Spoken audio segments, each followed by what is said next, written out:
Whenever we ask what is metabolism to the students, we get a very common answer, and that is metabolism is catabolism and anabolism. But that is not true. Metabolism is a very broad term because metabolism is the overall process through which living system acquires and utilize the free energy they need to carry out their various functions.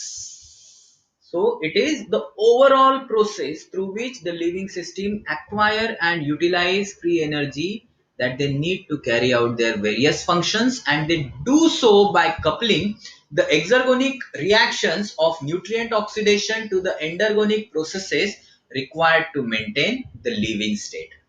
So organisms obtain the free energy. That free energy is essential for the maintenance of living state. This free energy is obtained by oxidation of nutrients, and then it is utilized for synthesis of essential biomolecules as well as to carry out certain essential processes or functions or mechanical work. Okay, so the free energy is required for not only for the biosynthesis, that is not only for anabolism, but it is also required for several vital functions, and that is metabolism. So metabolism is the overall process through which living systems acquire and utilize the free energy that they need to carry out their various functions. Based on the type of processes used by these organisms to obtain their free energy, organisms are categorized as phototropes and chemotropes.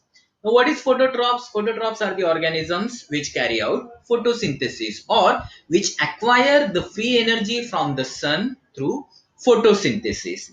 And what is chemotropes?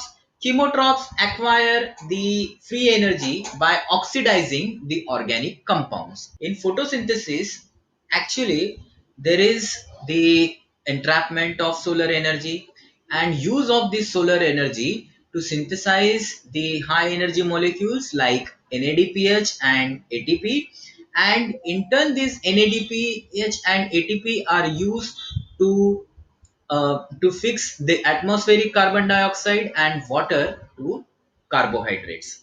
Okay, and carbohydrates are organic molecule. So chemotropes on the other hand oxidize this organic molecule to obtain their free energy. So phototropes reduce the carbon dioxide to carbon dioxide, and chemotropes oxidizes this organic compounds to carbon dioxide. So the free energy is the most often coupled to endergonic reaction through the intermediate synthesis of certain high energy compounds such as the ATP molecule or adenosine triphosphate, which is also called as the currency of cell.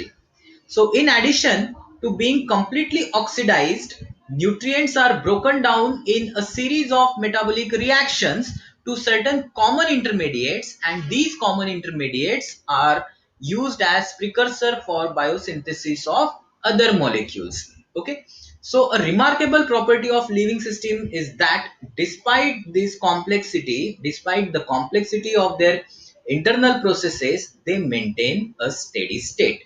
So steady state is maintained by certain sophisticated set of metabolic regulatory systems.